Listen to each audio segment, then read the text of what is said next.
Welcome to four sides TV. గ్రామ పంచాయతీ ఎన్నికలు, MPTC ఎన్నికలు, జిల్లా పరిషత్ ఎన్నికలకు 42% రిజర్వేషన్ కల్పిస్తామని నిన్న కేబినెట్ ఆమోదం తెలిపింది. ఈ నేపథ్యంలోనే తెలంగాణ రాష్ట్రంలోని అనేక గ్రామాలు తమ సమస్యలు పరిష్కరించకపోతే, గ్రామ ప్రాంతాలలో ఏదైతే సమస్యలలో విలవిలలాడుతున్నామో ఆ సమస్యలను పరిష్కరించకపోతే ఎట్టి పరిస్థితులలో కూడా గ్రామ పంచాయతీ ఎన్నికలు కానీ ఎన్నికలు కానీ మేము నిర్వహించడానికి అంగీకారం తెలుపం, మేము బహిష్కరిస్తామని గ్రామాల ప్రజలు ఏకగ్రీవంగా తీర్మానాలు చేస్తున్నారు.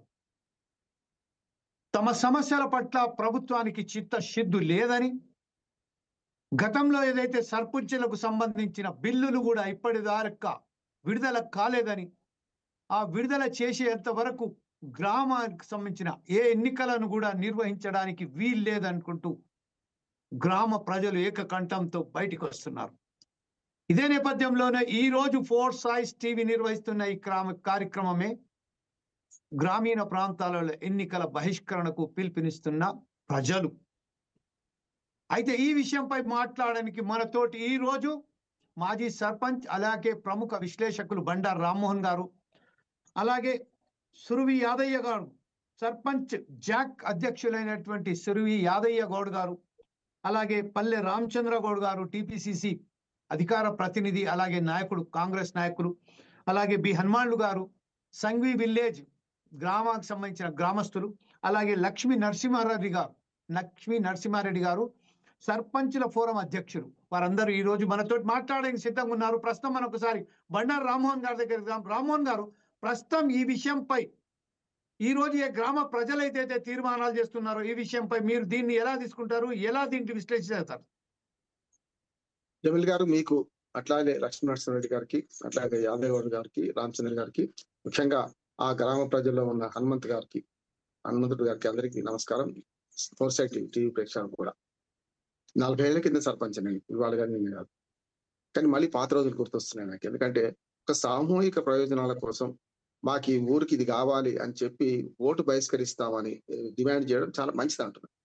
శాశ్వతంగా ఓటు బహిష్కరణ కరెక్ట్ కాదు. ఎందుకంటే ప్రజాస్వామ్య నమ్మకం లేని కొన్ని తీవ్రవాద సంస్థలు ప్రకటించిన గతంలో దాన్ని అంగీకరించలేదు. ఎందుకంటే సామూహిక రాజ్యాంగాన్ని ఒప్పుకోము, మేము మొత్తం ఎన్నికలను బహిష్కరిస్తాము అనేది కరెక్ట్ కాదు. కానీ వాళ్ళ సమస్యల పరిష్కారం కోసం ఇప్పుడు వాళ్ళ జమీల్ గారు వ్యక్తిగత సమస్యలు, మాకు డబ్బులు ఇస్తే ఓటేస్తాం, లేకపోతే మాకు సారా వస్తే ఓటేస్తామని కానించి ఇప్పటికి సమాజం చెడిపోయింది అంటున్నాం. చెడగొట్టింది రాజకీయ నాయకులే, పార్టీలే, ప్రజలుగా చెడిపోయింది. ఇప్పటికి కూడా చచ్చిన దానికి వచ్చిందే కట్టమని తీసుకుంటున్నారు, వేసేదానికి వేస్తున్నారు.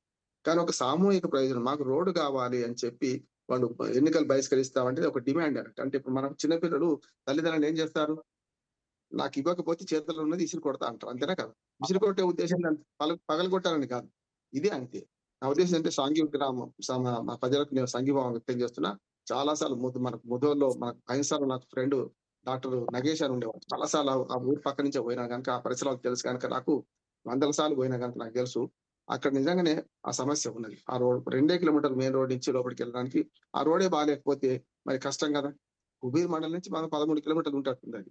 అందుకని నేను ఏమంటున్నానంటే వాళ్ళ సమస్యల పరిష్కారం పట్ల ఆ ఓటు అనే ఆయుధాన్ని చూపెడుతూ మాకు ఈ సమస్యల పరిష్కారం కావాలని కోరడం చాలా కరెక్ట్ అంటున్నాను. పరిష్కారం చేయాల్సిన బాధ్యత ప్రభుత్వాన్ని. ఇవాళ కాంగ్రెస్ ఉండొచ్చు, మొన్నటిదాకా బీఆర్ఎస్ ఉండొచ్చు. రోడ్ అనే సమస్య నిన్న ఏడాది నుంచి రాలే కదా. అంతకుముందు కాంగ్రెస్ బీఆర్ఎస్ ఉన్నప్పుడు ఉన్నది, అంతకుముందు మళ్ళీ కాంగ్రెస్ ఉన్నప్పుడు తెలుగుదేశం ఉన్నప్పుడు ఉన్నది. కానీ రోడ్డు శాశ్వతం కాదు కదా, ఎప్పటికప్పుడు మారుతుంటది. కానీ వాళ్ళు రోడ్డు మీద చేస్తే నాకు అనిపించింది అంటే, అన్న వీడియో చూశాను నేను, మెయిన్ రోడ్డు మీద చేసిండ్రు. దాంతో వెనక మంచి బ్రహ్మాండ రోడ్డు కనపడుతుంది, చేస్తున్నారు.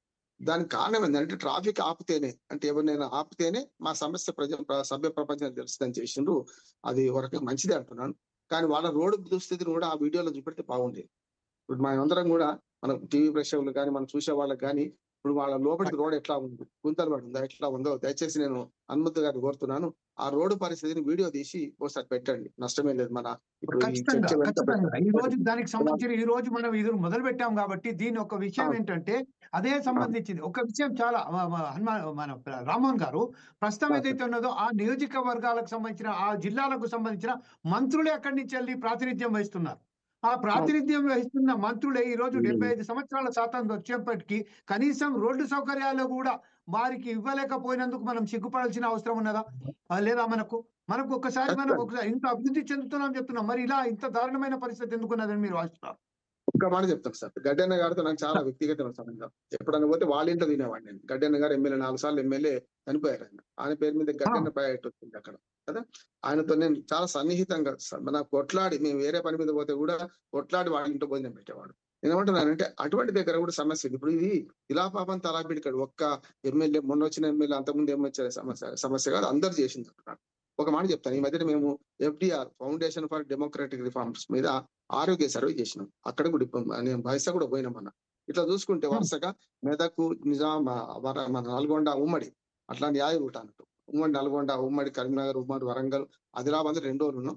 ఆదిలాబాద్ తర్వాత నిజామాబాద్ జిల్లా చేసుకొని వస్తే మీరు చూడండి, ఆసిఫాబాద్ నుంచి ఎందుకు రోడ్ల పరిస్థితి చెప్పాలంటే ఆసిఫాబాద్ నుంచి ఆదిలాబాద్ పోయే రోడ్ వయా కిరమేరి ఉట్నూరు పోతుంది. ఆ రోడ్ లో ఒక బస్సు ఎదురుకు వస్తే లారీ వెనక్కి తీసుకొని ముందు తీసుకొని కదలాల్సి వస్తున్న పరిస్థితి వచ్చింది. ఇప్పటికి సింగిల్ రోడే ఆ రోడ్డు. అంటే ఆ రకంగా చెప్పారంటే ఆసిఫాబాద్ టు ఆదిలాబాద్ పోయే 100 కిలోమీటర్ల పైన ఉంటది. ఆ 100 కిలోమీటర్ల రోడ్ అట్లాగే ఉన్నది, ఘాట్ రోడ్లు.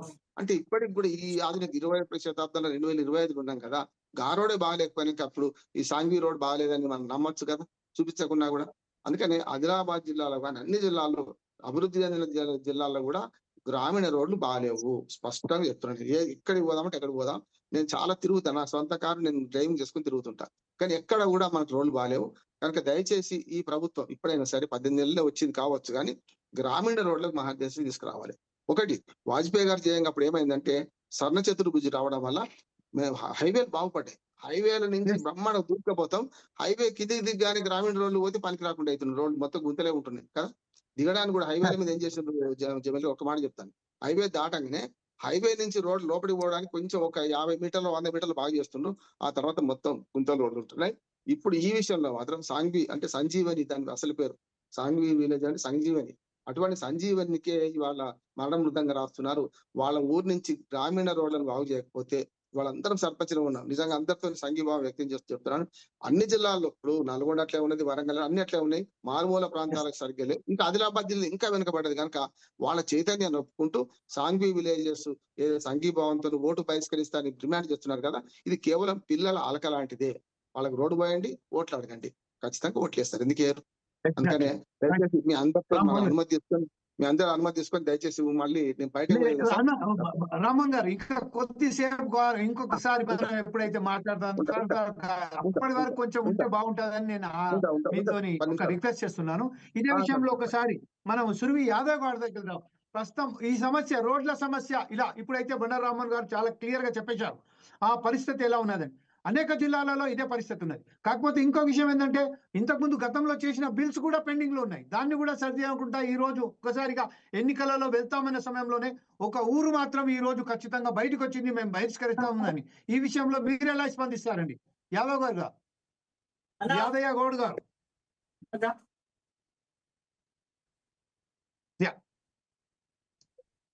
అది ఇదే సమయంలో ఇంకొకసారి మన సాంఘి విలేజ్ కు సంబంధించిన అతని మిత్రం మాత్రం హనుమాన్లు గారు ఉన్నారు. హనుమాన్లు గారు, అసలు వాస్తవానికి ఊరి పరిస్థితి చూస్తే మాత్రం ఇంత దారుణంగా ఉన్నదో కళ్ళకు కట్టినట్టుగా ఇప్పుడు బండారామన్ గారు చెప్పడం జరిగింది. ఈ విషయంలో మీరేమంటారండి? సార్ మా ఊరికి నిజంగానే ఆ పరిస్థితి ఉన్నది సార్. ఎట్లేమంటే మేము స్వాతంత్రం వచ్చి ఎన్ని సంవత్సరాలు మా ఊరికి ఇప్పటి వరకు కూడా రోడ్ లేకపోవడం చాలా శోచనీయం. ఎందరో నాయకులు వస్తున్నారు, పోతున్నారు, చూస్తున్నారు. ఓట్ల ఎలక్షన్లు అయిపోయిన తర్వాత మా ఊరిని విడిచిపెడుతున్నారు సార్. ఇది ప్రాబ్లం ఉన్నది మా ఊర్లో. అయితే రోడ్లు చూసినాం కదా సార్, నేను అన్ని న్యూస్ ఛానల్లో అలా వచ్చేసింది. గతంలో అన్ని ఎన్నికలు జరిగినాయి, పార్లమెంట్ ఎన్నికలు జరిగినాయి, అసెంబ్లీ ఎన్నికలు జరిగినాయి, ఇది ఎంపీపీ, జిల్లా పరిషత్, సర్పంచ్ అన్ని ఎన్నికలు జరిగినాయి. ప్రతి ఎన్నికలకు ఒకసారి ఏదైనా నాయకులు వచ్చారొచ్చు కదా, మీరు కూడా వాళ్ళని నిలదీశారొచ్చు కదా, ఆ విషయంలో వారు ఇచ్చిన హామీలకు సంబంధించి మీరు అడిగారొచ్చు కదా. ఈ విషయంపై మీరు దానికి సంబంధించిన వాళ్ళు ఏమన్నారు, ఇప్పుడు ఏమంటున్నారు? అప్పుడు అడిగినాం సార్, ఇది దాని గురించి అధికారుల దగ్గరికి పోయినాం, నాయకుల దగ్గరికి పోయినాం. మీ త్వరలోనే మీ సమస్యను పరిష్కరిస్తామని చెప్తున్నారు సార్. అయినా అది ఇప్పటికి కూడా పరిష్కారం అయితే లేదు. ఎందరో నాయకులు వచ్చి చెప్పారు. ఇప్పుడు గతంలో ఉన్న సర్పంచ్లు ఏమంటున్నారు ఈ విషయంపై? సర్పంచ్లు కూడా మీ వద్ద ఉండవచ్చు కదా, ఎంపీపీ, జిల్లా పరిషత్తులు వాళ్ళు కూడా ఉండవచ్చు కదా, చైర్మన్ కూడా ఉండొచ్చు కదా. అవునవును, సర్పంచులు ఉన్నారు, వాళ్ళు ఉన్నారు, అధికార పార్టీ ఉండే, కానీ వాళ్ళు చేయలేదు సార్ అప్పుడు. ఇంతకు ముందు మన గత ప్రభుత్వాలు చేయలేదు సార్ అది. ఇప్పుడైతే వాళ్ళు మీరు 10 ఇప్పుడు ఇయర్స్ అధికారం నుండి చెప్పండి చెప్పండి. 10 ఇయర్స్ కూడా అధికారం నుండి మాకు అది చేయలేదు సార్ అది. హనుమాన్ గారు చిన్నది ఇప్పుడు ప్రస్తుతం ఏదైతే ఉన్నదో రాజకీయ నాయకులకు సంబంధించి ఎప్పుడైతే మీరు ఈ ఎన్నికల బహిష్కరణ అనే ఒక పిలుపునిచ్చారో, అక్కడ హైవే మీద మొత్తం ట్రాఫిక్ ని స్తంభింపజేశారు, ఆ సమయంలోనే కొంతమంది అధికారులు మీ దగ్గరకు వచ్చి మాట్లాడినట్టు తెలుస్తుంది. ఇది ఏమన్నారు వాళ్ళు వచ్చి? అవును, సమస్యలు అయితే ఇప్పుడు దాని మీద మేము ఎన్నికలు బహిష్కరిస్తామని ప్రకటించినాం సార్. దాని నుంచి ఇంకే ఎటువంటి అధికారుల నుంచి స్పందన ఏం రాలేదు. దానికోసం చూస్తున్నాం మరి ఎటువంటి స్పందన వస్తుంది. అంటే సరే, జగన్ ఇదే గారు విషయం చాలా అట్లనే చిన్నది ఉండండి, మీరు సార్. కూడా లైన్ లోనే ఉండండి. ఎప్పటి వరకు మనం సురివి యాదయ్య గౌడ్ గారి దగ్గరికి వెళ్దాం. జమీల్ యాదయ్య గారు గౌడ్ ఒక గారు మాట. ప్రస్తుతం మనం ఒక హనుమాన్ జమీల్ గారు గారు చెప్పిన మాట విన్నాం. జమీల్ గారు ఒక మాట. అంటే చెప్పండి. చాలా చిన్నది లేదు సార్. అది 1000 లోపు జనాభానే ఉంది 2011 ప్రకారం అయితే. ఇప్పుడైతే ఇంకో 200 పెరగవచ్చు. ఈ 1000 లోపు జనాభా 600-500 ఓటర్లు ఉన్న దగ్గర ప్రభుత్వ ప్రజాప్రతినిధులు కూడా తక్కువ శ్రద్ధ ఉంటది. చూస్తున్నాం కదా. ఓట్లు ఎక్కువ ఉంటే గట్టిగా స్పందిస్తుండేమో. ఇప్పటికైనా సరే వాళ్ళ దానికి మన సంఘీభావం వ్యక్తం చేయాలి. ఈ డిమాండ్ చేయాలి. ఎవరు ఏ ప్రభుత్వం ఉన్నా సరే, ఇలా కాంగ్రెస్ ఉన్నదని కాదు కానీ వాళ్ళు ఈ డిమాండ్ చేయాలి. ఇప్పటికి అధికారులు ఎవరు వచ్చారు నేను తెలుసుకున్నాను. ఎస్ఐ వీళ్ళు వస్తారు సార్, ట్రాఫిక్ జామ్ అయితే. అంతే కదా. ఎస్ఐతో ఏమైతుంది అక్కడ? ఈ పరిష్కారం కాదు కదా. కనుక ఎమ్మెల్యే స్థాయి నాయకుడు గాని, లేకపోతే నియోజకవర్గ స్థాయి లేకుంటే జిల్లా స్థాయి మంత్రి గాని వస్తే ఏమన్నా వీలవుద్ది అంటున్నాను. ఇప్పుడు ఆదిలాబాద్ జిల్లాకు వివేక్ గారు మంత్రిగా ఉన్నారు. ఆయన దీన్ని పట్టించుకోవాలని కోరుతున్నాను అయితే. మంచిది సార్. అంటే ఇప్పుడు ప్రస్తుతం ఒక గ్రామం మాత్రమే మొదలైంది. గ్రామాన ఇదే విషయాలలో ఏదైతే సమస్యల పట్ల వాళ్ళందరూ ఒక్కసారిగా బయటికి వస్తున్నట్టుగా తెలుస్తుంది. ఈ విషయంపై యాదవ్ గౌడ్ గారు మీరేమంటారండి?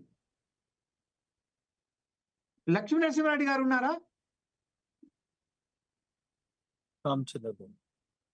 ఓకే సార్, రామచంద్ర గౌడ్ గారు ఉన్నారు. ఇప్పుడు అధికారంలో ఉన్న రామచంద్ర గౌడ్ గారు టీపీసీసీ అధికార ప్రతినిధి కూడా ఉన్నారు. ప్రస్తుతం 1.5 పాటు అయిపోయింది. గతంలో కూడా కాంగ్రెస్ పాలన ఉన్నది. అయితే ఈ రోజు ఈ సమస్యను ఇంత జటిలమైపోయిందంటే వారు గ్రామాల నుండి ఎన్నికలను బహిష్కరిస్తామని చెప్తున్నారు. ఇప్పుడు మనకు తెలిసినట్టుగా అక్కడ 1000 ఓట్లే ఉండవచ్చు, కానీ 1000 ఓట్లు కూడా ఈ రోజు బహిష్కరణకు పిలిపించారంటే వేరే గ్రామస్తులు కూడా దాన్ని వాళ్ళు దీన్ని దిక్సూచిగా తీసుకొని బయటకు వచ్చే అవకాశాలు ఉన్నాయి. దీని మీద మీరేమంటారండి అధికార ప్రతినిధిగా? నమస్కారం సార్, అందరికి నమస్కారం. నిజానికి సమస్యలు అనేవి బాగున్నాయి. ఇంత సమస్యలు అంటే ప్రాంతాల వారిగా చూసుకుంటే అన్ని ప్రాంతాలలో కూడా సమస్యలు ఉన్నాయి. ఒక్కొక్కటి సమస్యను తీర్చే రకంగా ఉండాలి. ప్రభుత్వాన్ని కూడా కోరుతున్నాము. ఏ ప్రభుత్వం ఉన్నా గత ప్రభుత్వాల మీద నిందలేయాల్సిన అవసరం లేదు. ఇప్పటి ప్రభుత్వం పరంగా కూడా మేము రిక్వెస్ట్ చేస్తాము. మేము కూడా వాళ్ళని అడుగుతాము. ఖచ్చితంగా ఎక్కడ అవసరం ఉన్నాయి అక్కడ మినిమం సౌకర్యాలు అనేది చేయడం అనేది ఏ ప్రభుత్వం ఉన్నా చేయాల్సిన బాధ్యత. మనము ఏదో నిందలేసి వేరే వాళ్ళ గురించి మాట్లాడాల్సిన అవసరం లేదు. ప్రజాస్వామ్యబద్ధంలో మనము ఎలక్షన్స్ లో అందరూ ఎలక్షన్ లో పాటు పడాలి. కానీ వాళ్ళు కోరిన కోరికలు డిమాండ్ చేసి మేము బహిష్కరిస్తామని అంటే ప్రభుత్వ పరంగా కూడా పోయి మంత్రులు అనుకోండి, ఎమ్మెల్యే అనుకోండి, నాయకులు, జిల్లా నాయకులు పోయి వాళ్ళని రిక్వెస్ట్ చేసి వాళ్లకు సౌకర్యవంతంగా చేసిన తర్వాతనే ఎలక్షన్స్ చేస్తారని నా ఉద్దేశము. ఎందుకంటే మేము కూడా కోరడం ఏంటంటే ఎక్కడ కూడా నీకు 1000 ఓట్లు 1200 ఓట్లు ఉన్నాయని సమస్య కాదు. సమస్య అనేది పెద్ద సమస్య. ఈ రోజులలో కామన్ గా ఖచ్చితంగా గ్రామ స్థాయిలో ఎక్కడైనా కానీ రోడ్లు ఉండాలి, మంచినీటి సౌకర్యం ఉండాలి, వీధి దీపాలు ఉండాలి, సౌకర్యాలు అనేటి మినిమం సపోర్ట్ గా మినిమం సౌకర్యాలు అంటే సామాన్యంగా అందరికీ అందుబాటులో ఉండే రకంగా అన్ని రావాలి. ఆహారం అనుకోండి, ఇండ్లు అనుకోండి, ప్రతిదీ కూడా ప్రభుత్వం ఇవ్వాలి. దానికి కూడా కృషి చేసే రకంగా జిల్లా వారికి కూడా కోరుతుంటాము. అదే కాకుండా వేరే ప్రాంతంలో కూడా ఎక్కడైనా కానీ సమస్యలు ఉంటే ఆ సమస్యలను కూడా పరిష్కరించాలి. ఎందుకంటే మనము ప్రజాస్వామ్యబద్ధంలో ఉన్నాము. మనం కోరడంలో తప్పు లేదు. ఎక్కడ సమస్యలు ఉంటే అక్కడ సమస్యలను పరిష్కరించే రకంగా గ్రామీణ స్థాయిలో ఎక్కడి ప్రాంతాల నాయకులు అక్కడ చేస్తారని నా ఉద్దేశం అండి. ఇంకో సమస్యలు ఏదన్నా ఉన్నా మా కూడా ఉన్న మంత్రి గారికి కూడా మేము అక్కడ జిల్లా మంత్రి ఉన్న వివేక్ గారికి కూడా ఈ దృష్టి తీసుకెళ్లి ఈ సమస్యను పరిష్కరించే రకంగా కృషి చేస్తామండి. ఇప్పటికీ కూడా కాంగ్రెస్ రామచంద్ర గౌడ్ గారు, ఇప్పుడు ప్రస్తుతం ఏదైతే ఉన్నదో ఒక ఆదిలాబాద్ జిల్లాకు, నిర్మల్ జిల్లాకు సంబంధించిన మనం సమయం తీసుకున్నాం.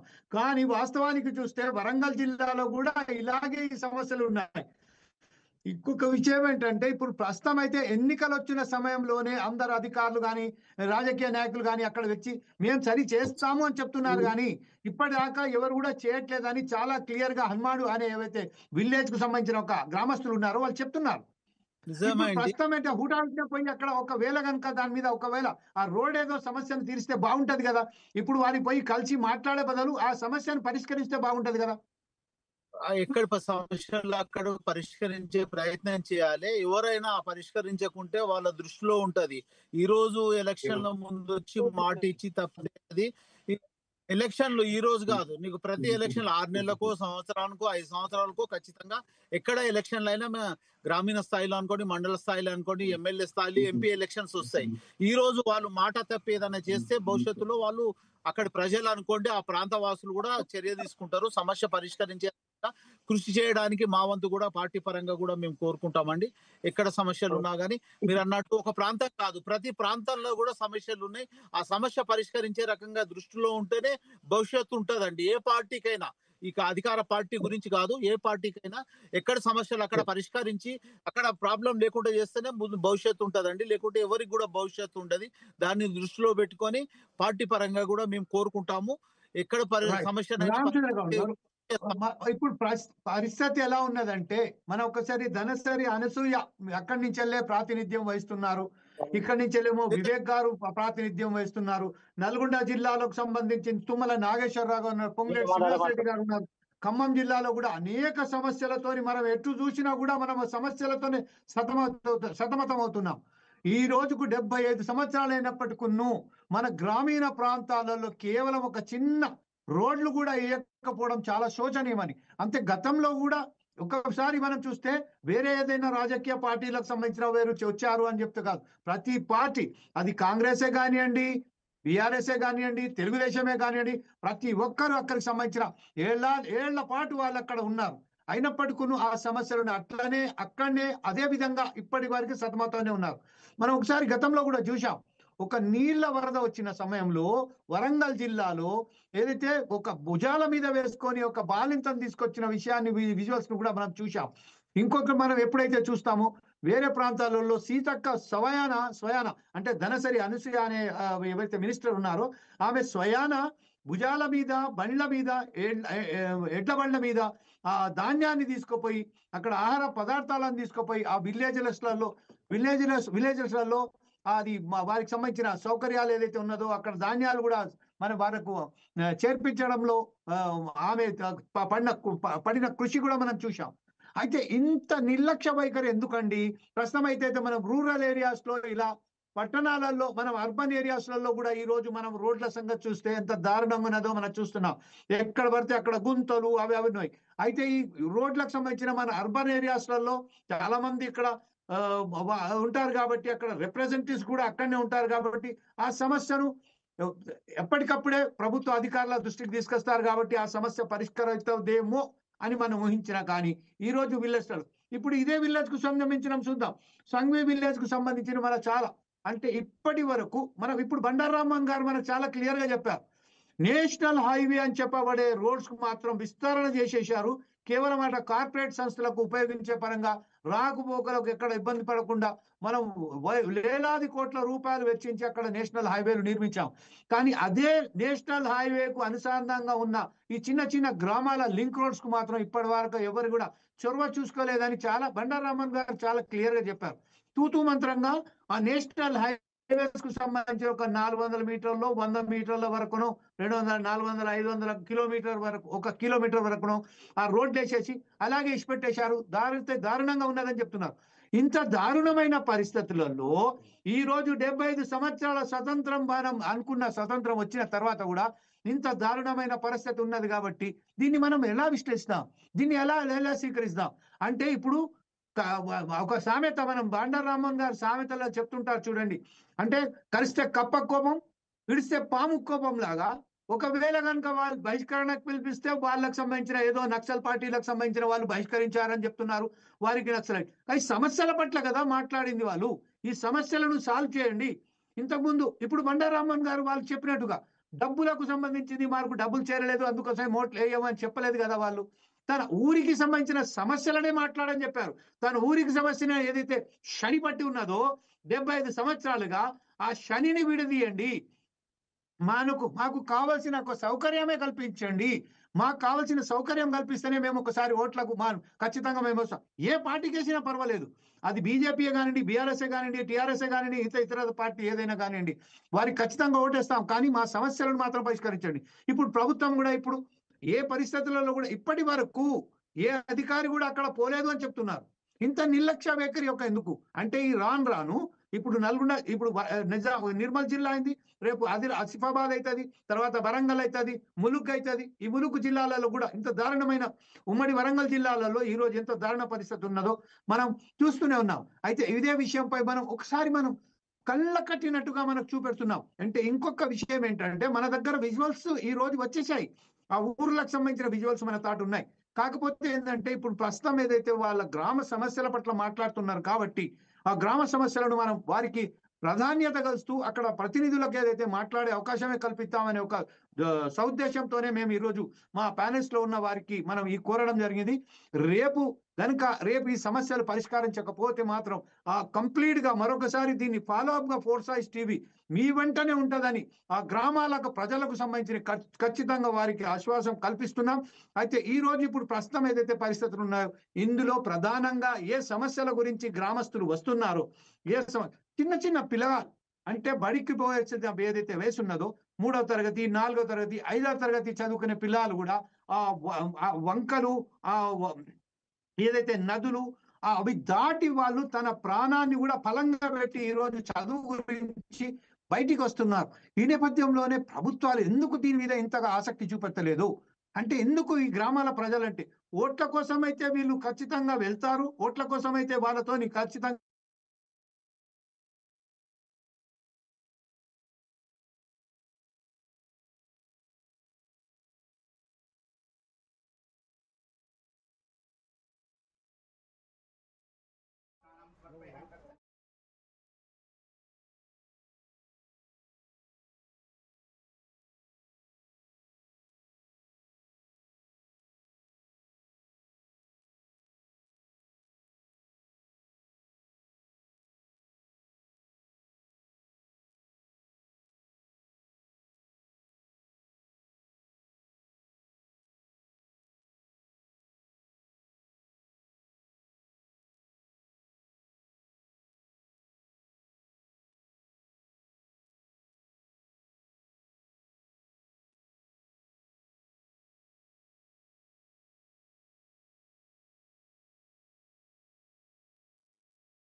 మనం ప్రతి విజువల్ ను చూసాం.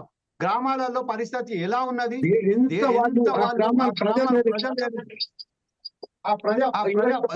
ప్రజలు ఎంత సతమవుతున్నారో మనం చాలా క్లియర్ గా ప్రతి ఒక్కటి చూడడం జరిగింది. ఈ విషయంపై ఇప్పుడు మరొకసారి మనం శ్రీ యాదవ్ గౌడ్ గారి దగ్గరికి వెళ్దాం. యాదవ్ గౌడ్ గారు, నా మాట వినబడుతుందా అండి? హలో,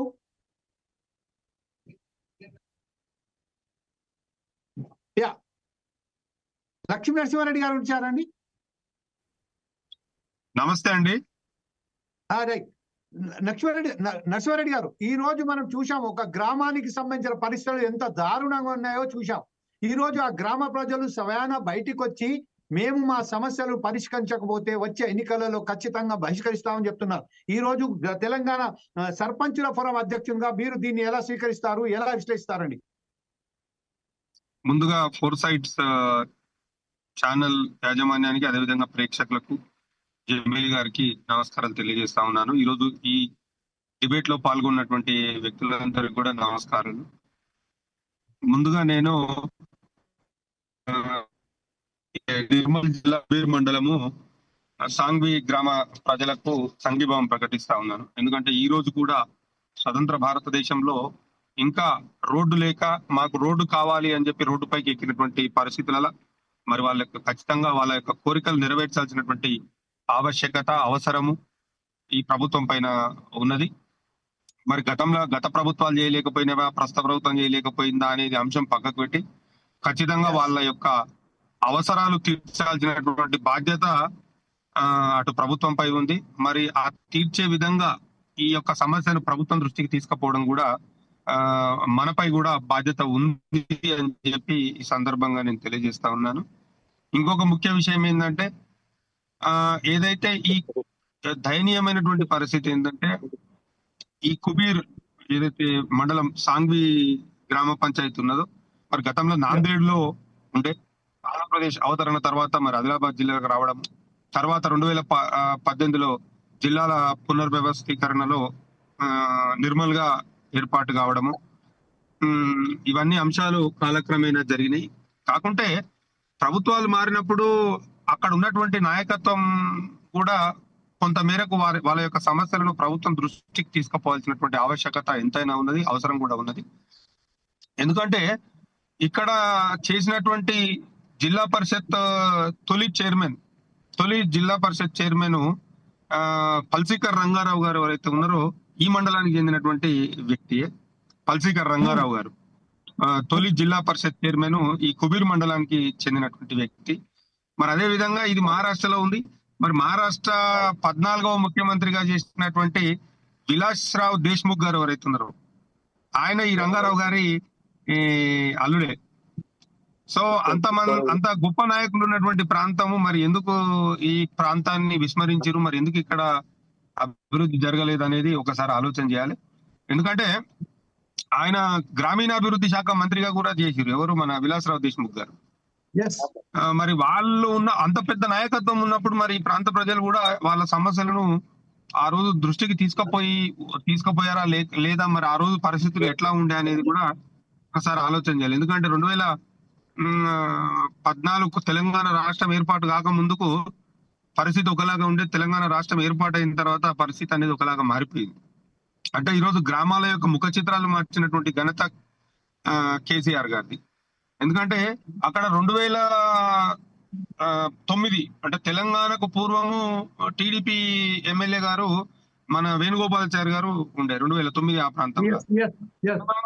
తర్వాత తెలంగాణ వచ్చిన తర్వాత మొదటిసారిగా 2014లో మన విఠల్ రెడ్డి గారు అక్కడ కాంగ్రెస్ పార్టీ నుంచే ప్రాతినిధ్యం వహించారు. తర్వాత 2018లో విఠల్ రెడ్డి గారు టీఆర్ఎస్ పార్టీలోకి రావడము, తర్వాత అతను గెలవడము. ఇప్పుడు ప్రజెంట్ గా మరి కేంద్ర ప్రభుత్వంలో ఉన్నటువంటి కేంద్రంలో ఉన్నటువంటి బీజేపీ పార్టీకి చెందినటువంటి రామారావు పటేల్ గారు ప్రస్తుత శాసనసభ్యులుగా ఉన్నారు. మరి వాళ్ళు కూడా ఈ అంశాల పైన మరొకసారి దృష్టి పెట్టి ఈ అంశాలను క్షుణ్ణంగా పరిశీలించి ఎన్నికలలో ఏమేమి హామీలు ఇచ్చారు ప్రజలకు అవన్నీ కూడా ఒకసారి నెమరేసుకొని ఆ హామీలను కూడా తీర్చాలి. ఎందుకంటే అక్కడ చాలా గొప్ప నాయకులు ఉన్నారు, వాళ్ళను పెట్టుకొని కూడా ఎందుకు ఇక్కడ పని జరగలేదు, మరి ఆ గ్రామానికి ఎందుకు అభివృద్ధి జరగలేదు అనేది చాలా బాధాకరమైనటువంటి విషయం. ఇప్పటికైనా మించిపోయింది లేదు. ప్రజలకు కూడా నేను ఆ గ్రామ ప్రజలకు కూడా నేను ఒకటే రిక్వెస్ట్ చేస్తా ఉన్నాను, మనము ఎన్నికలను బహిష్కరిస్తాము అని ప్రకటించడం అనేది ఒక రకమైనటువంటి కోపంలో నిస్సహాయత స్థితిలో తీసుకున్నటువంటి నిర్ణయంగా నేను భావిస్తా ఉన్నాను. మనము ఓటు అనేది ప్రజాస్వామ్య భారతదేశంలో ఓటు అనేది ఒక ఆయుధము, ఒక వజ్రం. దాన్ని వినియోగించుకోవాల్సినటువంటి బాధ్యత మనందరి మీద ఉన్నది. మనకు కావాల్సినటువంటి హక్కుల కోసమైనా, మనకు కావాల్సిన పనుల కోసమైనా ప్రభుత్వంతో కొట్లాడాలి. ప్రభుత్వం పైన మనము ఓటు అనే ఆయుధంతో వాళ్ళను సమాధానం చెప్పాలి తప్ప ఎన్నికలు బహిష్కరించొద్దని చెప్పి ఈ సందర్భంగా మీ ద్వారా తెలియజేస్తా ఉన్నాను. నరసింహారెడ్డి గారు, మీరు చెప్పిన వాస్తవం ఖచ్చితంగా దాన్ని అమలు చేపిద్దాం. కాకపోతే ఏంటంటే ఇప్పుడు మీరు చెప్పినట్టుగానే అనేక మంది ఎంతైతే ముఖ్య నాయకుల పేర్లు చెప్పుకుంటూ వచ్చారు. మీరు విలాస్రావు దేశ్ముఖ్ అంటే అతను మహారాష్ట్రలో ఒక దిగ్విజంగా పనిచేశారు. అలాగే ఇప్పుడు వేణుగోపాలాచారి, అలాగే ఇప్పుడైతే మనకు సంబంధించిన రెడ్డి గారు వారందరూ అక్కడి నుంచి వెళ్ళి వాళ్ళు అక్కడి నుంచి ఆ నియోజకవర్గం నుంచి వెళ్ళి ప్రాతినిధ్యం వహించినప్పటికును ఈ రోజు కనీస సౌకర్యం అండి. అక్కడ కావాల్సిందల్లా వాళ్ళు కనీసం మనం ఒకసారి కనుక వాలంటీర్ గా కూడా వేసుకుంటా పోతే అదే గ్రామ ప్రజలు కాకుంటే అక్కడే ఆ జిల్లాలకు సంబంధించిన వాలంటీర్ సంస్థలను తీసుకొని పోయినా కూడా ఆ రోడ్డు వేసుకోగలుగుతాం. కానీ ఈ రోజు వరకు వేసుకోకపోతే నిస్సహాయ పరిస్థితులలో, ఈ రోజు అనివార్య పరిస్థితులలో వేరే దారి లేకనే ఈ రోజు ఓట్ల బహిష్కరణాన్ని వాళ్ళు ఇచ్చినారు. కానీ వాళ్ళు ఏదో కక్షపూరితంగానో లేకపోతే ఏదో పార్టీలకు అతీతంగా మీరు చెప్పారు. ఇప్పుడు ఇది గతంలో కాంగ్రెస్ పార్టీ ఉన్నదని చెప్పారు, గతంలో తర్వాత వాళ్ళు సంబంధించిన బీఆర్ఎస్ వాళ్ళు చెప్పారు. ఇప్పుడు ఇంతమంది నాయకులు ఒక్కసారి వాళ్ళు ఆ సమయం అక్కడ ఆ గ్రామ ప్రజల గురించి ఓట్లు అడిగే సమయం వెచ్చిన సమయంలో కానీ అక్కడ వెచ్చించిన డబ్బుల విషయంలో కానీ ఒకసారి అదే డబ్బులు కనుక ఆ రోడ్డు వేస్తే బాగుంటుండే కదా. ఈ రోజు ఇంతవరకు ఈ సమస్య ఇంత జటిలమైనంత వరకు ఎందుకు చూశారనుకుంటున్నారు మీరు? నేను ఒకటే చెప్తున్నా సార్. నేను ఇప్పుడు గతంలో జరిగిపోయినటువంటి విషయం ఏదైతే ఉన్నదో చెప్పిన ఇందాకనే నేను మీతో ప్రస్తావించడం జరిగింది. గతంలో ఎందుకు కాలేదు అనేది మనం పక్కకు పెట్టి ప్రస్తుతం ఏ రకంగా మనం దాన్ని సాధించుకోవాలనే అంశమే ముఖ్యం ఇక్కడ. ఖచ్చితంగా పాలకుల నిర్లక్ష్యం అని చెప్పి చెప్పొచ్చు. ఎందుకంటే అంత పెద్ద నాయకులు ఉన్నటువంటి ప్రాంతంలో ఆ ప్రాంతంలో ఏ విధమైనటువంటి మౌలిక వసతులు కల్పించాలి, ఆ ప్రజలకు ఏం కావాలి, కనీస అవసరాలు ఏంటి, ఆ ప్రజలకు మనము ఏం చేస్తే న్యాయం చేయగలుగుతాం అనేటువంటి అంశాలపైన కూడా దృష్టి పెట్టాల్సినటువంటి బాధ్యత పాలకులది. అదే క్రమంలో ఆ ప్రాంత ప్రజలు లేదంటే ఆ ప్రాంతంలో దిగువ శ్రేణిలో ఉన్నటువంటి నాయకత్వం కూడా వాళ్ళ సమస్యలను ఎప్పటికప్పుడు పైన ఉన్నటువంటి ప్రభుత్వం దృష్టికి ఎప్పటికప్పుడు తీసుకుపోవాల్సినటువంటి అవసరం కూడా ఉన్నది. నేను నిన్న వీడియోలు చూశాను. వీడియోలు చూస్తే వాళ్ళ ఉద్దేశం రోడ్డు కావాలనేటువంటి ఉద్దేశం. దానికి మెయిన్ రోడ్డు పైన ధర్నా నిర్వహించారు. ఆ క్రమంలోనే కొంత ఆ రోడ్డు యొక్క దుస్థితిని కూడా చూపిస్తే బాగుండేది అనేది నా అభిప్రాయం. ఎందుకంటే నరసింహారెడ్డి గారు హనుమాన్లు గారు మన అడుగుతున్నారు అదే విషయానికి సంబంధించిన హనుమాన్లు గారు ఇప్పుడు మనతోటే ఉన్నారు కాబట్టి హనుమాన్లు గారు ఇప్పుడు ప్రస్తుతం అయితే లక్ష్మీ నరసింహారెడ్డి గారు తెలంగాణ సర్పంచుల ఫోరం అధ్యక్షులైనటువంటి వారు చెప్తున్నారు బహిష్కరణ పిలుపు ఇచ్చారు కాబట్టి దాన్ని ఒక పద్ధతి ప్రకారం మీరు ఇచ్చిన వాస్తవం మంచిదే, కానీ దీన్ని ఒక ఆసరాగా పెట్టుకొని మీరు ఇలా వెళ్ళకండి, ఖచ్చితంగా ఎలక్షన్స్ లో పాల్గొని ఆ ఓట్లు వేసిన తర్వాత తమ హక్కుల గురించి పోరాడని చెప్తున్నారు. దీనికి మీరేమంటారండి హనుమాన్లు గారు? సార్ నా పేరు శ్రీనివాసు. గ్రామంలో మొన్న పిలుపు ఇచ్చిన దాంట్లో నేను ఒకరిని. సో అది మా గ్రామస్తులందరం ఐక్యంగా సార్ మాకు ఎవరిని అడగాలి, ఎన్నిసార్లు చాలా సార్లు యువకులు అందరం కూడా నాయకుల దగ్గరికి వెళ్ళినాం, అధికారుల దగ్గరికి వెళ్ళాం. ఈ సమస్య ఒక్కరోజు జీరో వచ్చింది కాదు సార్, 10 సంవత్సరాలుగా మా తండ్రులు తాతల కాలం నుంచి కూడా అలాగే ఉంది. సో పంట పొలాలకు వాళ్ళు వెళ్ళలేని పరిస్థితి ఉంది సార్ ఈరోజు దారిలో. అదే విధంగా మెయిన్ రోడ్ నుంచి బస్సు రాకపోవడం అనేది ఎన్ని సంవత్సరాలు సార్, మేము 77 సంవత్సరాల నుంచి స్వాతంత్రం వచ్చినప్పటి నుంచి మా ఊరికి ఈ బస్సు సదుపాయం లేదు. మధ్యలో ఒక 1 year మాత్రమే నడపడం జరిగింది సార్, 1-2 years. మళ్ళీ మొన్న డిపో మేనేజర్ గారు కూడా మేము స్వయంగా ఫోన్ చేశాము, అతను మీ ఊరికి రోడే లేదు, మేము బస్సు ఎలా నడపాలి అని కరాఖండిగా చెప్పేశారు. సో ఇక మేము ఎవరిని కలవాలి సార్? అధికారులను అడుగుతున్నాం, నాయకుల దగ్గరికి పోతున్నాం, ఎవ్వరు కూడా మా ఊరికి వచ్చి మా యొక్క వినతిని మా గోడును గోడుని వినేటంతా కూడా లేకుండా అయిపోయారు అందరు అధికారులు. సో మాకు ఎలాంటి దిక్కుతోచిన పరిస్థితులలో మా గ్రామస్తులము అందరం కూడా రోడ్డుని ధర్నా చేసి మా యొక్క నిరసన ఈ విధంగా ప్రభుత్వం దృష్టికి మీడియా వారు తీసుకెళ్తారన్న ఒక ఆశతోటి మాకు ఎలక్షన్ల టైంలో అయినా కనీసం ఒక రోడ్డు సదుపాయం కల్పించి, ఊరికి బస్సు సౌకర్యం కల్పించి ఇక మిగతా సమస్యలు అన్ని కూడా పరిష్కరిస్తారన్న ఒక బాధతోటి సార్ అది ఎవరు పార్టీలకు అతీతంగా అందరూ కూడా బాధతోటి ఒక ఐక్యంగా రావడం అనేది మా గ్రామస్తులకి అది చెల్లుబాటు అయిపోతుంది సార్ ఈ మా నిర్మల్ జిల్లాలో. సో మా ఊర్లో ఎంత మంచి వ్యక్తిత్వం ఉంటుందంటే స్కూల్ విషయానికి వస్తే ఎవరు కూడా బయటకు పంపరు సార్. ప్రభుత్వ స్కూల్లో అత్యధిక స్ట్రెంత్ నిర్మల్ జిల్లాలో మా ఊర్లోనే ఉంది సార్. అంగన్వాడీ ఒక్కొక్క ఊర్లలో ఒక్కొక్క పిల్లవాడి స్కూల్ ఉన్నాయి, 5 పిల్లలు 10, కానీ మొత్తం పిల్లలు మా ఊర్లోనే చదువుతారు. ప్రైవేట్ గా ఇంకా ఉపాధ్యాయులు మేము పెట్టుకుంటాం మా ఊరు నుంచి కొంచెం విద్య మంచిగా చదువుకున్న వాళ్ళకు సెలవు డబ్బులు ఇచ్చి కూడా. అదే కాకుండా అంగన్వాడీలో కూడా ఒక 50 స్ట్రెంత్ ఉంటుంది సార్ మా ఊర్లో. అంటే ఇన్ని రకాలుగా మా ఊర్లో గ్రామస్తులు యువకులు అందరూ ఐక్యత వల్లనే ఇది అంత సాధ్యమవుతున్నది. సో ఇన్ని రకాలుగా మా జిల్లాలో ఇంత మంచి గ్రామానికి మాకే దిక్కు లేదంటే ఇక మిగతా గ్రామాల పరిస్థితి ఉంటుంది సార్. మా గ్రామానికి మేము అందరు కూడా నాయకులం. రాజకీయంగా మాకు ఎలాంటి లబ్ధి లేదు, ఎలాంటి రాజకీయ పార్టీల పరంగా మేము బయటకు వస్తలేము. కానీ ఒక ఐక్యత అని, ఒక గ్రామ ఐక్యత అని ఒక దాని మీదనే మా గ్రామస్తులం ఏకమై ఈ విధంగా పిలుపునివ్వడం జరిగింది సార్. ఈ మెయిన్ గా ఎలక్షన్లు సర్పంచ్ ప్రతిసారి కూడా ఎలక్షన్ల ముందర వచ్చి హామీలు ఇవ్వడము, చేతులు దొరుకుకోవడమే చేస్తారు సామాన్యుగా నాయకులందరూ. సో అలాంటి పరిస్థితి మళ్ళీ తిరిగి రావద్దంటే మేము ఎలక్షన్లు బహిష్కరించడమే ఒక ప్రధాన పిలుపు ఇస్తే తప్ప మా గ్రామం వైపు నాయకులు ఎవరు కూడా చూడరు. అధికారులు ఎవరైనా ఇలాంటి పిలుపుని ఇస్తేనే మన గ్రామం గురించి కనీసం పట్టించుకుంటారన్న ఒక కారణంతో మేము ఈరోజు ఈ విధంగా పిలుపునివ్వడం చేస్తారు. ఈ పిలుపు వల్ల కనీసం ఈరోజు ఈ విధంగా చర్చ జరగడానికి కారణం ఖచ్చితంగా శ్రీనివాస్ గారు ఒక విషయం మాత్రం శ్రీనివాస్ గారు మీకు ఫోర్ సాయిస్ టీవీ మాత్రం ప్రత్యేకంగా హామీస్తుంది. అది ఏంటంటే ఖచ్చితంగా ప్రభుత్వాన్ని నిలదీసి మీ గ్రామానికి సంబంధించిన సమస్యను పరిష్కరించడానికి మనకు ఎంత శాయశక్తుల ప్రయత్నం చేస్తానని మీకు హామీస్తున్నాం. అదే విషయంలో ఈరోజు పల్లె రామచంద్ర గౌడ్ గారు, అధికార ప్రతినిధి అయినటువంటి రామచంద్ర గౌడ్ గారు, ఇప్పుడు మీరు ఇప్పుడు ఎప్పుడైతే శ్రీనివాస్ చెప్పిన విషయాలను చాలా స్పష్టంగా విన్నారు. ఎన్ని రాజకీయ పార్టీలు వచ్చినా, ఎన్ని రాజకీయ వాగ్దానాలు చేసినా, ఎన్నికల సమయంలో రాజకీయ నాయకులు వచ్చి ఎన్ని వాగ్దానాలు చేసినా ఆ అమలు కాలేదు.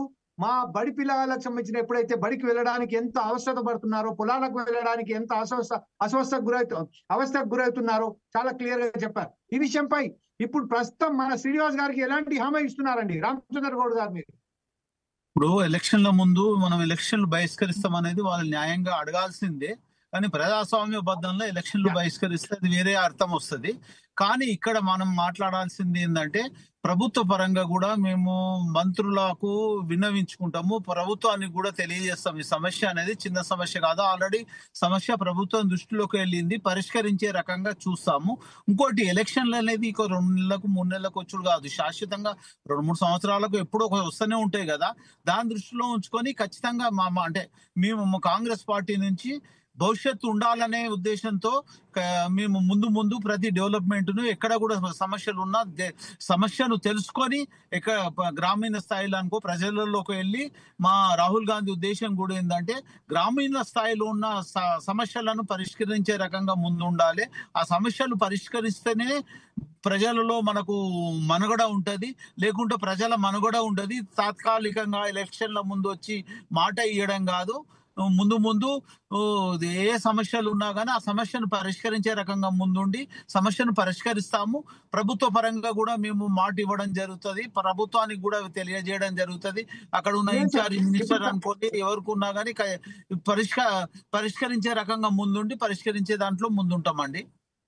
రామచంద్ర గౌడ్ గారు అది కాదండి, ఇప్పుడు ప్రస్తుతం అయితే శ్రీనివాస్ చాలా క్లియర్ గా ఏం చెప్పారంటే ఎన్నికల సమయంలోనే వచ్చి రాజకీయ నాయకులు మాకు అనేక వాగ్దానాలు చేశారని చెప్తున్నారు. ఎన్నికల ముందే ఆ సమస్యను రాహుల్ గాంధీ ఏం చెప్పారా, ఇప్పుడు మన ఖర్గే గారు ఏమి అన్నారా, లేకపోతే వారు కాదు, ఇప్పుడు ప్రస్తుతం ఏదైతే ఉన్నదో ఆ సమస్యను పరిష్కరించినట్టయితే ఈ రోజు వేరే ఏదైతే ఇంకా తెలంగాణకు సంబంధించిన అనేక పల్లెలు ఈ రోజు ఇదే విషయంతో ఇదే సమస్యలతో సతమవుతున్న సమయంలో వారికి ఒక బ్రహ్మాండమైన ఉదాహరణ ఇవ్వడానికి కాంగ్రెస్ పార్టీ తక్షణమే అక్కడ చర్యలు తీసుకుంటుందని మీరు ఖచ్చితంగా ఈ రోజు ఫోర్ సాయిస్ టీవీ వేదికగా ఆయనకు హామీ ఇస్తున్నారా లేదా, లేకపోతే ఫోర్ సాయిస్ టీవీ ద్వారానే మనం వాలంటీర్ గా వెళ్ళి మనమే ఒక వేయడానికి మనం ప్రయత్నం చేద్దాం అలా అని చెప్తారంటే మేము కూడా సిద్ధంగా ఉన్నాం. చెప్పండి సార్, ఇప్పుడు ఏమంటారు? ప్రభుత్వ పరంగా ప్రభుత్వ దృష్టిలో తీసుకెళ్లి ఈ సమస్య పరిష్కరించే రకంగా నేను మంత్రి గారికి కూడా తెలియజేయడం జరుగుతుంది. అక్కడ ఉన్న ఆ జిల్లా మంత్రివర్యులు వివేక్ గారికి, వివేక్ వెంకటస్వామి గారికి దృష్టిలో తీసుకెళ్లి సమస్యను పరిష్కరించేది అంటే ఎలక్షన్ల లోపలనే పరిష్కరించే ప్రయత్నం చేద్దామండి. ఈ విషయాన్ని శ్రీనివాస్ గారు ఇప్పుడు ఏదైతే అధికార ప్రతినిధి అయినటువంటి రామచందర్ గౌడ్ గారు ఈ వేదిక ద్వారా మీకు ఇచ్చారు, దీని మీద మీ నమ్మకం ఉన్నదా మీకు? మీరు ఎలా ఇప్పుడు ఆయనతో డైరెక్ట్ గా మాట్లాడండి సార్, మీరే చెప్పండి. శ్రీనివాస్ గారు అధికార పార్టీ ప్రతినిధి అయినటువంటి రామచంద్రరావు గారు చెప్పడము మేము తక్షణమే ప్రభుత్వం దృష్టికి తీసుకెళ్లి చేయిస్తామనడం చాలా మాకు అంటే ఇప్పటి వరకు అయితే మంచిగా అనిపిస్తుంది. కానీ ఆ పని స్థానిక ఎలక్షన్లకు ముందే కనుక చేసినట్లయితే ఆ ప్రభుత్వానికి కూడా మంచి పేరు వస్తుంది. అలాగే మా గ్రామస్తుల యొక్క కష్టాలు కూడా తొలగిపోతాయి సార్. ఒక రోడ్డు విషయం అనే కాదు, దాంతో పాటు ఒక రోడ్ అనేది ఒక మౌలిక, అంటే రోడ్ అనేది గ్రామాభివృద్ధికి ఒక తొలిమెట్టు మాత్రమే. సో దాన్ని బేస్ చేసుకొని మా వాళ్ళు అందరు కూడా హాస్పిటల్ వెళ్ళాలన్నా, కాలేజీకి వెళ్ళాలన్నా, రైతులు మందులు తీసుకొని వెళ్ళాలన్నా, లేదంటే పొద్దున పంట పండించిన పంట కూడా ఆ బస్సులో తీసుకెళ్లి మార్కెట్ అమ్ముకోవాలన్నా, ఇవన్నిటి కూడా ప్రధాన వనరుగా రోడ్ అనేది మనకు ఉపయోగపడుతుంది. అదేవిధంగా గ్రామం లోపల సమస్యలు కూడా చాలా ఉన్నాయి సార్. మాకు డబుల్ బెడ్రూమ్లు గత ప్రభుత్వం శాంక్షన్ చేసినా కూడా అక్కడ మౌలిక సదుపాయాలు ఇప్పటి వరకు లేదు సార్. 2 సంవత్సరాల నుంచి కనీస తాగునీటి సదుపాయం లేదు. అదేవిధంగా సీసీ రోడ్డు సదుపాయం లేదు. అదేవిధంగా మాకు ఎలక్ట్రికల్ బల్బ్స్, కరెంట్ స్తంభాలు లేవు. సో ప్రభుత్వం నిధులు విడుదల చేసిన వాస్తవం పేపర్లు చూసాం, కానీ అవి ఎక్కడ ఆగినాయో కూడా మాకు తెలియదు సార్. మేము అంత పెద్ద అంటే రాజకీయ నాయకులం కాదు. సో మాకు ఆ తెలిసినంత ఛానల్ కూడా లేదు. సో ఇది కూడా ప్రభుత్వ దృష్టికి తీసుకెళ్లి ఇలాంటి సమస్యలు, ఇంకా మాకు గ్రామ పంచాయతీ భవనం కూడా ఇప్పటి వరకు కూడా ఏ ప్రభుత్వం కట్టలేదు సార్. మా గ్రామ పంచాయతీ భవనమే లేదు, అంగన్వాడీ భవనం కూడా లేదు. సో ఒక అందుబాటులో ఉన్నటువంటి ఈ రేకుల షెడ్డులో నిర్వహించడం జరుగుతుంది. మాకు గ్రామ పంచాయతీ భవనం, శాశ్వత భవనం లేకపోవడం వల్ల. సో దీనివల్ల ఏమైతుందంటే ప్రజలకు చేరాల్సిన నాలెడ్జ్ చేరుతలేదు, పథకాలు చేరుతలేవు, అభివృద్ధి అంటే తెలుస్తలేదు. అసలు ఇప్పటి వరకు కూడా మా గ్రామంలో పేపర్ రాదు సార్, న్యూస్ పేపర్ కూడా రాదు మాకు. అంటే ఇంత వెనుకబాటుకు గురైన గ్రామం సార్ మాది, మా జిల్లాలోని, మా తెలంగాణలోని అని కూడా చెప్పవచ్చు. సో ఇప్పుడే కొందరు అక్షరాస్యతను సాధిస్తున్నారు. శ్రీనివాస్ గారు, ఇప్పుడు ప్రస్తుతం అయితే రామచంద్రరావు గారు మనకు చాలా హామీ ఇచ్చారు ఏంటంటే ఖచ్చితంగా ఆ రోడ్డుకు సంబంధించిన సమస్యగా. అయితే మీరు ఇంకా ఏదైతే అదనంగా ఏదైతే సమస్యలు ఏదైతే మన ప్రభుత్వానికి దృష్టికి తీసుకొచ్చారో ఆ ప్రభుత్వ యంత్రాంగం ఇప్పుడు తక్షణమే యుద్ధ ప్రతిపాదికన ఇప్పుడు ఆ ఊరికి వెళ్ళి తక్షణమే ఆ సమస్యలను పరిష్కరిస్తే ఒక బ్రహ్మాండమైన, సో మనకు ఏదైతే వారికి మన తెలంగాణ ప్రాంత ప్రజలకు, తెలంగాణ ప్రాంత ప్రజలకు ఖచ్చితంగా ఒక బ్రహ్మాండమైన సంకేతం ఇచ్చినట్టుగానే మనం భావిస్తాము. రేపు రాబోయే ఎన్నికలలో ఏ పార్టీకి సంబంధించిన కానీ ఓటు ఇవ్వడానికి ఆ ప్రజలు ముందుకొస్తారు, ఖచ్చితంగా ఓటు వేయడానికి సిద్ధపడతారు అని చెప్పి ఆశిస్తూ ఈ రోజు ఒక గ్రామానికి సంబంధించిందే మాట్లాడాము. ఈ రోజు తెలంగాణ ప్రాంతంలోని అన్ని ప్రాంతాలలో ఎక్కడెక్కడ సమస్యలు ఉన్నాయో ఖచ్చితంగా 4 Sides టీవీ మీ ముందుకు తీసుకొస్తుంది. ఆ సమస్యను పరిష్కరించే వరకు ఎట్టి పరిస్థితుల్లో కూడా ప్రభుత్వాన్ని నిలదీస్తూ, ప్రభుత్వ అధికారులను నిలదీస్తూ, మన సమస్యల పట్ల వారిని ఎక్కడికక్కడే నిలదీస్తూ ఉంటుందని హామీ ఇస్తూ రేపు మరొక కార్యక్రమం మనం ముందుకు వస్తాం. ఈ రోజు మనతోని పాలు పంచుకున్నందుకు శ్రీనివాస్ గారికి, అలాగే బండారు రామ్మోహన్ గారికి, లక్ష్మీ నరసింహారెడ్డి గారికి, సురవి యాదవ్ గౌడ్ గారికి, పల్లె రామచంద్ర గౌడ్ గారికి ప్రత్యేక ధన్యవాదాలు చెప్తూ సెలవు తీసుకుంటున్నాము. రేపు మరొక మీ ముందుకు వస్తాం. అప్పటిదాకా చూస్తూనే ఉండండి 4 Sides టీవీ.